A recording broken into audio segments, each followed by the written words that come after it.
Hi beautiful souls, it's Tan back here again today on this Astrology, Human Design and Gene Keys channel, and today we're going to be looking at Human Design and Gene Key 55, which is in correspondence with the Zodiac Degrees of Pisces from 07 degrees of Pisces to 945 degrees of Pisces. And before we get started on today's video, I have a quick announcement to make for you guys. I have finally put up some of my Gene Keys fairy art as print on my website, which you guys can have a look at, enjoy, and make a purchase if you like. So these are the prints that I have so far.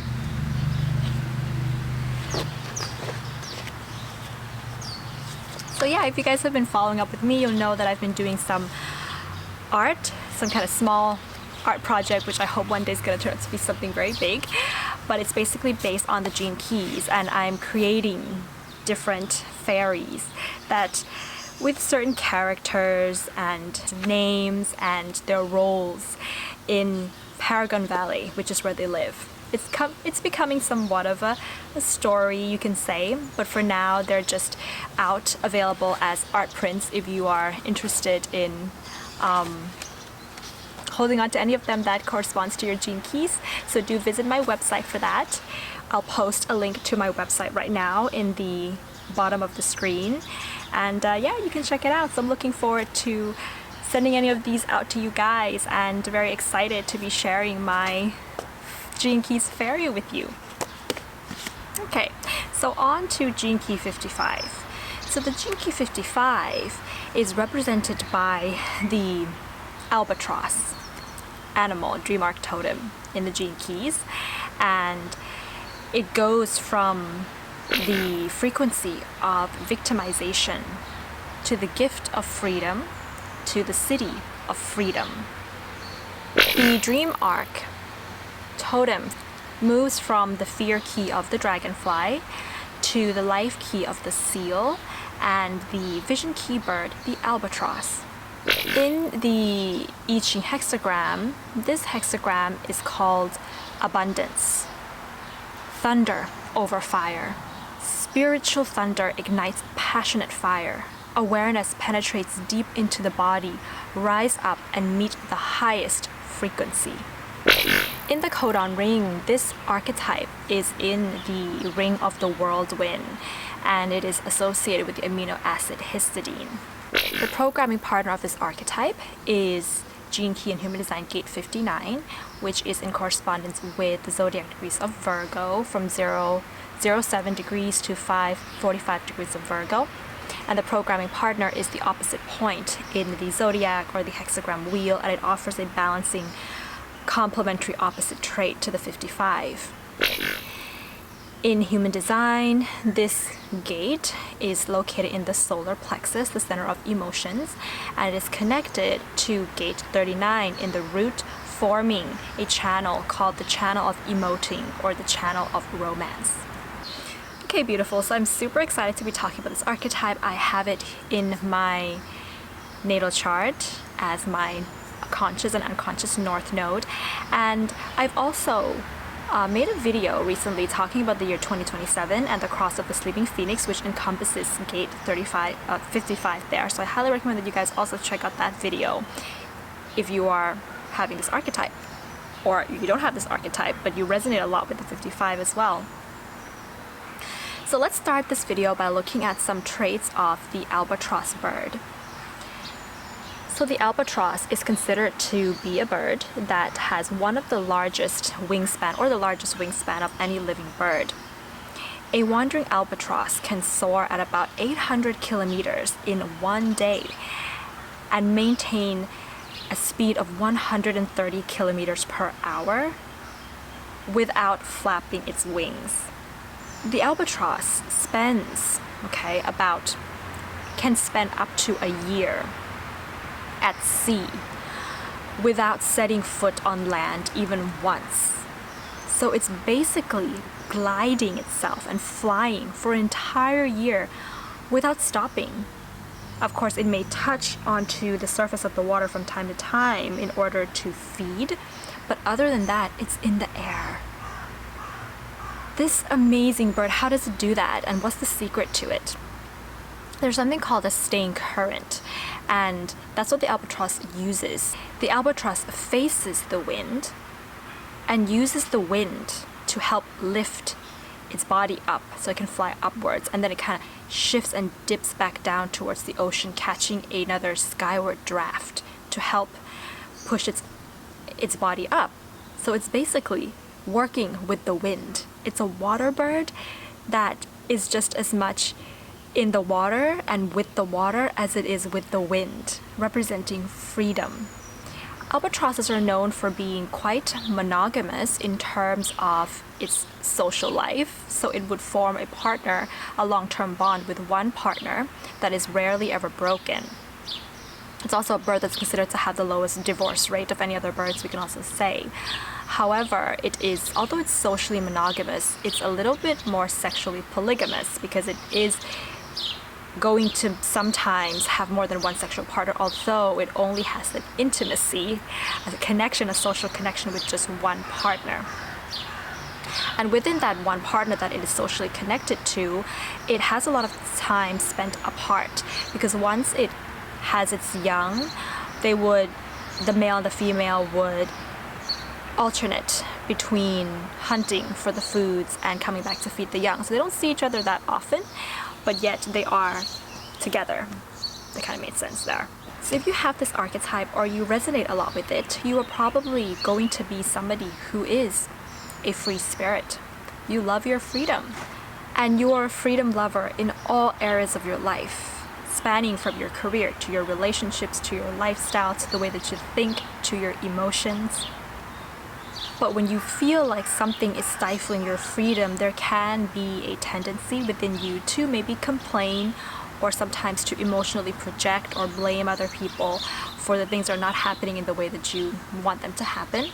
But the ultimate freedom that you're searching for is to be able to live outside of this 3D matrix that we're living in, to see beyond the material world, to have the freedom in the spirit world even, or to be out of this 3D matrix, to be able to create your own reality and your own lifestyle. There can be a certain amount of moodiness or being a bit emotional because you have a certain longing and yearning for that freedom and that spirit. Alright, so let's look at the shadow frequency of this archetype, which is called victimization. So victimization for this archetype, it's really a mentality of how you perceive your life and the things that are happening to you. So we can say that when you are falling as a victim, it's not really about what happens to you in this 3D world, but it's how you perceive what happens to you and how you handle or take responsibility for the things that are sort of happening to you, we can say. With regards to the victimization mentality of this archetype, it can make you someone who feels like your emotional state, so your ability to feel happy or feel sad or feel angry, it's coming from and it's dependent on other people, situations and events that are outside of yourself that's happening to you. That those things determine how you feel and your emotions. So what it can do at the shadow frequency is that it can make you live a life in which you are chasing after happiness. Because when you're feeling emptiness, when you're feeling nothing, or when you're feeling low, you're searching for something to make you feel happier. But when you get that thing, then it begins to feel kind of normal. So you're searching for something else to lift you higher and higher and higher until emotions become your addiction. There is no end to how high you want to feel with regards to the things, or getting the things outside of yourself to make you feel higher and higher. So you see how it becomes an addiction. There's a saying that says, when you find heaven, you still hate it. That's the shadow of this archetype. Because the truth is that you're not actually searching for the final thing, the thing at the end of what you're searching to make you happy, but it's actually that you're searching for the search. You just like to feel that sense of longing. You like to feel like you can get something that you can't ever get. So it keeps you in this loop of getting something that you can't have, something unavailable, something more that never makes you satisfied. So a really easy example of this archetype, seeing as how the programming partner is gate 59, the gate of sexuality and intimacy. This is, the way that this longing and yearning really plays out, it's seen very commonly. It's kind of, seen a lot in our society where, two people are in a relationship, right? And they're pretty happy in that relationship. But somehow one of the partners is looking outside of the relationship for something else that they think the relationship is missing. There's a series that I've recently been watching. I only watched a couple of episodes. I'm not sure how I feel about the series, but it's called Sex Life on Netflix. That is very much some of this 55-59 archetype being played. Where the woman in that relationship, she's yearning for an ex-lover, because in that imagination or that fantasy of that ex-lover, they have amazing sex. She doesn't get that with her husband. But she's not communicating with her husband. They're not open with each other. They're not really working on their relationship. But I tell you, if that woman went back to her ex and was in that relationship again, had that amazing sex again, she would still hate it. Because what she really wanted was just the feeling of that yearning and longing to have something that she cannot have. Because that gets the emotions to be high. So when she gets something that she really wants, then the emotion settles and stables, and then it makes her feel empty. So that's how this archetype can play out in the shadow frequency of victimization. That longing for the perfect soulmate, the one and only person to complete us, that's the shadow of victimization. Because there isn't one soulmate, and there is nobody to complete you except yourself. And then we get into, the gift of this archetype, which we'll talk about later.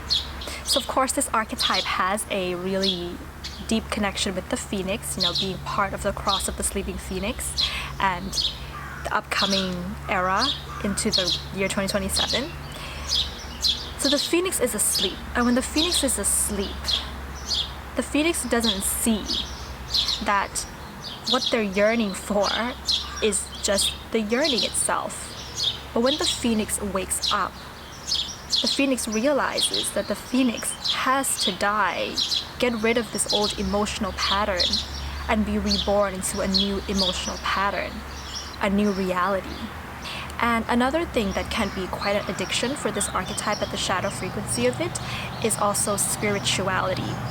Spirituality can become an addiction if, one, you are a spiritual seeker, but you are trapped by a particular system of spirituality, or you're trapped within a system or a particular teaching.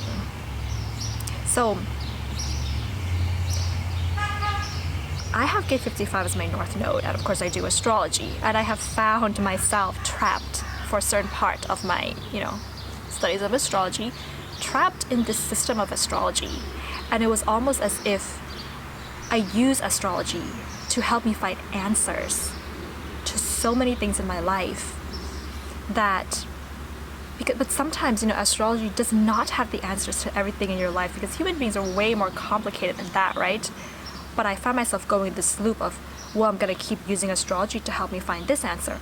I'm going to keep using astrology. I'm in a loop, and I don't have an answer. So that is an addiction to spirituality. That's how it can play out as well. So pay attention, if that's happening to you. The second way that spirituality can also become an addiction is when you're trapped by the power of another person, a guru or a teacher who assumes their power over you, and you just, fall into it. And a third way that spirituality can become an addiction is when you are trapped by your own yearning to seek for something more. So it's still falling into that emotional high, the seeking of something better, the seeking of light, the seeking of enlightenment. That you do it, you cannot live without it, and you have to do it because it keeps your emotions going in that high phase. I guess you guys know what I'm saying here. let's look at the gift and the city, which are the same for this archetype of freedom. Before I can go further into this with regards to the teachings of the gene keys, I'm gonna give you guys a quick, I hope it's brief, information about we can say the foundation of all the gene keys, and how the gene keys is like this catalyst for our evolution in this great change that's coming up, in this new era that's coming up. Because gene key 55 is the key to the great change. It's the key to the workings of the various different gene keys and that raising of the frequency from shadow to gift to city. Gene key 55 tells us, victimization, freedom, that all of the gene keys are like this. They are going from the shadow of victimization to freedom, but within each gene key's shadow of victimization, the frequency varies and plays out differently. At the city and the gift, all the gene keys give you freedom, but they give you freedom in a different way. And you see how gene key 55 unlocks all of that. So you can skip this part if you want, but I think it's very important to fully understanding, this archetype. So the gift and the city of freedom is linked to the theory of evolution and involution. So the idea that we were a soul and we have descended into this material world, from that timeless, physical formless soul into a process of involution into the material world. And as we live our life, we begin to evolve. We begin to experience this material world and evolve and evolve and evolve until we want to eventually go back to the source. So when we are evolving back to the source is also descending down on us in involution. So evolution and involution kind of meets. The divine descends into the material as the material descends up into the divine. And then we ultimately want to be, as human beings, as living beings on this material plane, be in a place of timelessness and love again, where we all came from. So that's the process of involution, evolution. So with this understanding, there are also these theories of the 7 root races. I don't know if you guys have heard of that, and how the 7 root races follows this cycle of involution and evolution. That the very first root race, which were called the Polarian root race, yes, they were the beginning of that, descending into the form. And this is a theory of esoteric cosmology. And these 7 root races, they have a different body. Their bodies are different. So for example, the Polarians have more of almost like a formless body, and they are considered to reproduce like an amoeba, they can say. And therefore, there's also the theories of the 7 sacred bodies. And I think I made a video about the theories of the 7 sacred bodies. You can also check out that video. Links up above in the description box below. So we have involution, evolution, that encompasses the 7 root race, which has different bodies corresponding to the 7 sacred bodies. And so the first root race, which is the Polarian, has the body of the monadic plane. And then we descend to the second root race, the third and the fourth. The second root race, which is the Hyperborean, with the bodies of the atomic plane, they have a way of reproduction that's kind of like budding. And then we have the third root race, which is the Lemurian, having a body of the Buddhic plane, reproduced by laying eggs. And then we have the Atlantean, which has a body of the causal plane. And of course, these are the people that inhabited Atlantis. And then we have the Aryan, which has the body of the mental plane. And that is us right now. We are the 5th root race, the Aryan, having that mental body. And that's why we can see that the brain is now here, up here in the brain as we know it, the cranial. We are a mental species, and we have developed our brains and our logic in a way that is way more advanced than a lot of other organisms here on Earth that we can see. But we're at the time when we're kind of moving into the 7th root race. And this transition from the 6th root race to the 7th root race can be, considered the name, the great change that we're looking at. It can be that triggering of the year 2027, the waking up of the cross of the sleeping phoenix and the cross of penetration. And it can be considered the Uranian being, whatever term you want to use for it. That root race is called the Trivian race, the Trivian being. So human beings, our bodies are mutating with regards to the great change from the Aryan being to the Trivian being. And the Trivian being's body encompasses the astral plane or the astral body, which has to do with our emotions. And that is the gene key 55 located in the solar plexus, being that prominent gene key in terms of regulating our emotions and having to do with water. And emotions being a representation of water, the movement of water in the body. With this in mind, the question that I now have to contemplate on for you guys, if you have this archetype or if you don't have it but you really resonate with the great change, is what if we lived our life purely from our emotions? What are emotions really? Is there a good and a bad emotion? Or are emotions just energy in motion? And if we live our life based on the love and the trust of our emotions, how much more freedom could we have as opposed to living from the brain, the current brain as we know it? Because the solar plexus is going to be the new brain in the theories of the Trivian being. The new brain shifts to the solar plexus. So we see at the shadow frequency of this archetype, the fear animal is the dragonfly, the insect. It goes from dragonfly to seal to albatross. And the dragonfly, before it can fly, before the phoenix can fly, it lives in water. It's a nymph. And water is a representation of emotions. It takes in water, it swims in water, and from time to time, in water, it goes through several mutations of its form. It begins to go through molts and shedding of its skin. It has no control over it, but yet it doesn't resist its molting process. And it doesn't know what the new form is going to take.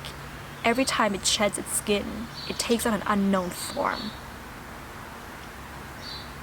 So the dragonfly is going through a series of hidden mutations underwater. And when you begin to go from victimization to freedom, you find yourself going through a series of hidden mutations. And you don't have to know what is going on or how this is actually happening. That is not the idea behind this archetype, but you know that you feel it, that you feel that you are mutating and that something is changing in your body, just like the dragonfly. And one day the dragonfly gets like this genetic hit in the frequency, and it decides to go up to the surface of the water. And when it goes up to the surface of the water, it gets full sunlight. And of course, its body is already made up of water. And what the sun does is that the sun dries the thorax of the dragonfly. And so the water inside the dragonfly begins to come out and forms its wings. And it sits in the sun so that its wings, which are made of water, kind of evaporates and dries up. And then it can flap the wings and fly into a new life. It flies into a new life. Water being this representation of your emotions, when you're at the gift and the city of freedom, when you are emotional, when you have a lot of feelings, you know that you don't have to do anything with your emotions. You don't have to suppress it. You don't have to blame yourself or blame anyone for the way that you feel. You don't have to talk about it. You don't have to even express it at that point.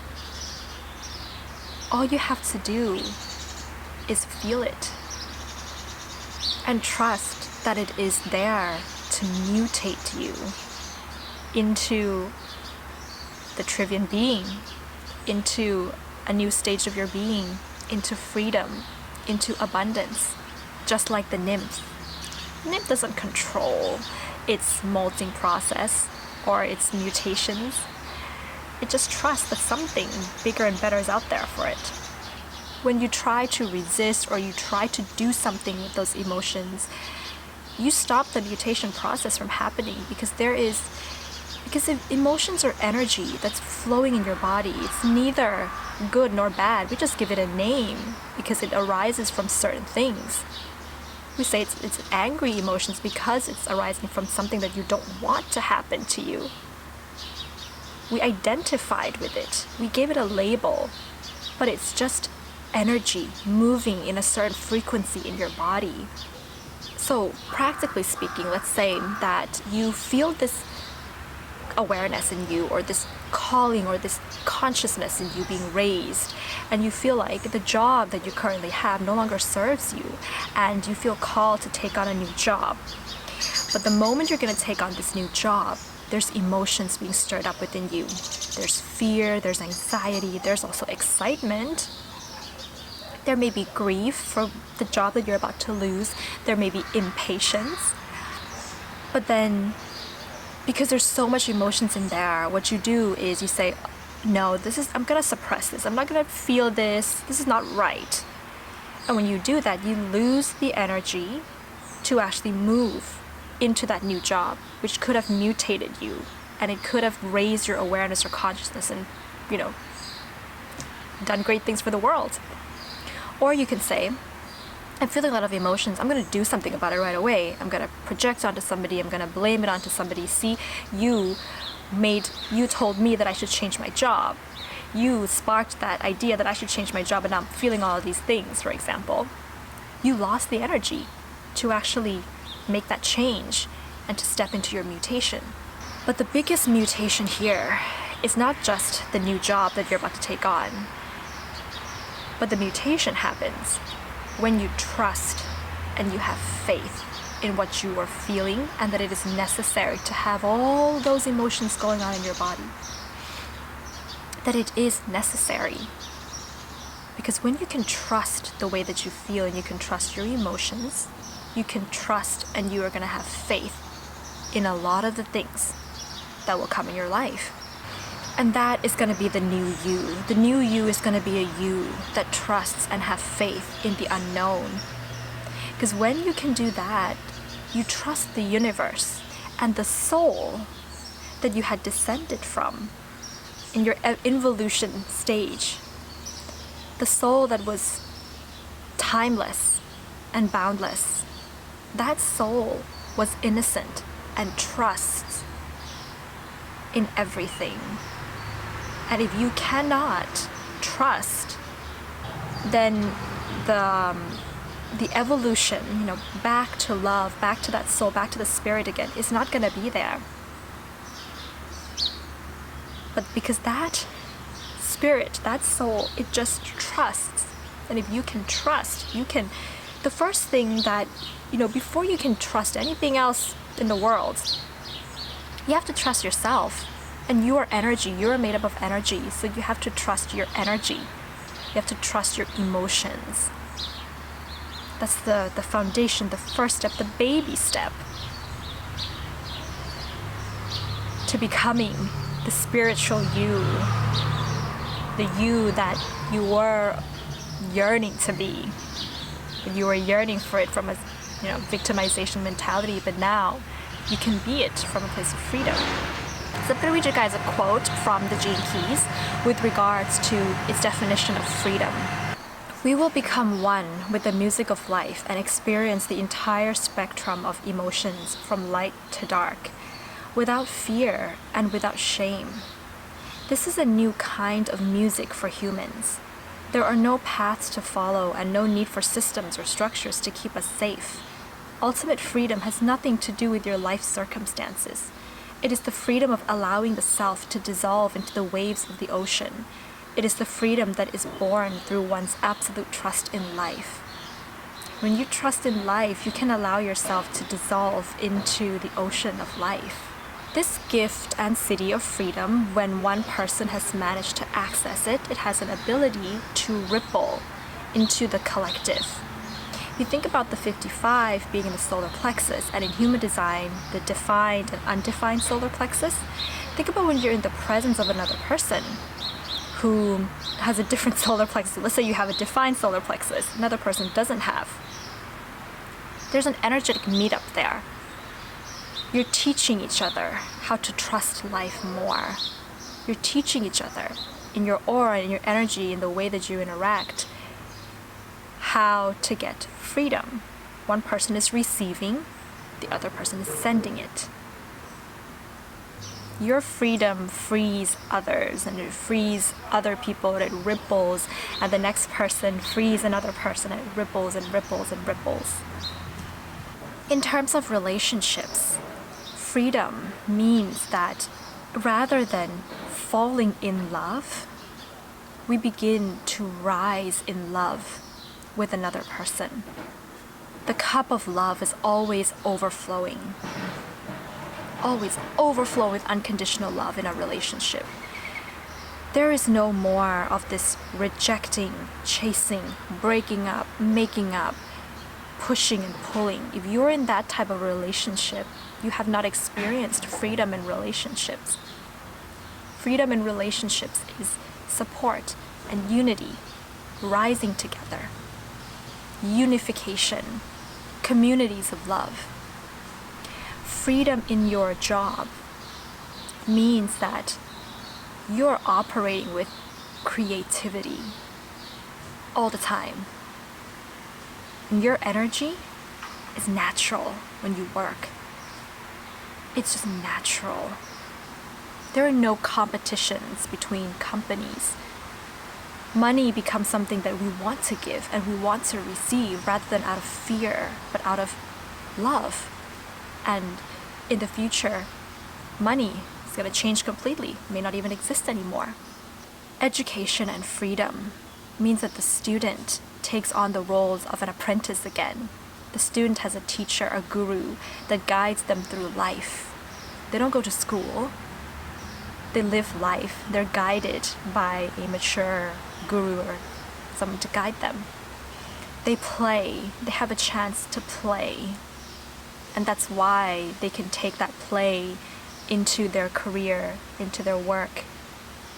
And they are in their own energy. Education kind of feeds into the job that way. Freedom in the environment means that all living things, all living beings live freely. We don't put animals into a cage. We don't take away their rights to live by assuming that we know what's best for them. Every living organism gets to live freely. So chemically, in the gene keys, this particular archetype is linked to water, so it has a lot to do with salt in our body. And if we think about salt in the body and water together, we think about crying and ability to emotionally let out what's stuck inside through your tears. And I think that the different channels from the root in human design to the solar plexus has to do with crying there, especially this one, 3955, it has to do with crying. The sun is shining in my face. So in a way, the more that you cry, the more that you're letting out salt and water from your body, there's a mutation process that's happening there. Once you release fears, memories, stuck emotions from the body, your salt level decreases. And the body gets used to lower salt in the body. So what the future human being is going to want to do is that they're not going to want to take in processed food, foods with high salt intake, or even meat, craving less salty food in general. And with regards to decision making and how human design and the solar plexus, and how in human design they say that if you have a defined solar plexus, when you want to make decisions, you have to wait for your emotional waves to clear off. because you're going to be in the high, then you're going to dip into the low, and so you have to wait for that kind of stable clarity that we get there. This clarity of the solar plexus feels good. When you review back on a certain decision, it still feels nice. It feels good in the emotions, but it's not giving you a high, and it's not dipping you into like, ugh, like I don't want to do it. The things that are right for you will feel quite clear. And this will happen much faster with regards to the future human being, the cleansing of the solar plexus, and the stability of your emotions. That, you know, in the future, if we are doing the work of Gene Key 55 and trusting life and trusting our emotions and really purging there, it allows the emotions to get a sense of clarity about what's right and not right for you much faster than when your solar plexus is, we can say, stuck there. And the last thing I want to say about this archetype is that it is part of the codon ring of whirlwind, same as Gene Key 49. So there's 2 gene keys in the codon ring of whirlwind, 55 and 49, and they work together as a part of our body in the amino acid histidine, which is responsible for orgasm, ecstasy, the feeling of delight and ecstasy and orgasm. So this archetype brings a collective orgasm to the world. Of course, I mean, if you are wondering whether you have this archetype, you're going to get more orgasm, better orgasm, you know, it's not really like that. It depends what planets the 55 or the 49 is going to be in for you, and how different things are going to play out in your life. But there's going to be this element of orgasm in your personal life, in your sex life, but also collectively. There's a potential here to have a collective orgasm, meaning that to be able to reach, or, you know, ripple into the collective and allow the collective to reach that higher state of consciousness and awareness and happiness from the body. And so the world, as Gene Key 55 wants it to be, is a world of romance, high romance, a future of high romance.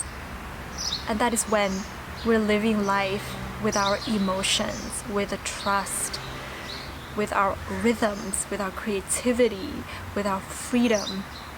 We remake the world into one that's filled with much more love than just from the world that we see, that is so currently very based on logic and this brain. When we shift to this brain in the solar plexus, the world becomes much more romantic. Alright, so that's going to be a summary of this archetype. If you guys have it, do comment below, let us know what your experiences have been. If you like this video, give it a thumbs up and hit the subscribe button if you haven't. If you are interested in any of my current Gene Keys fairy art, which I am super excited to be doing more for you guys, and I'm planning on making new ones every month so that we have it going until we reach 64 Gene Keys. And then there's going to be, you know, a collection of things coming out after that. But yes, you can also visit my website for that, as well as any astrology, human design, GQ readings. All the information is on my website. So that's it, beautiful souls. What a beautiful day it is today. I'm sending you guys freedom today. Bye.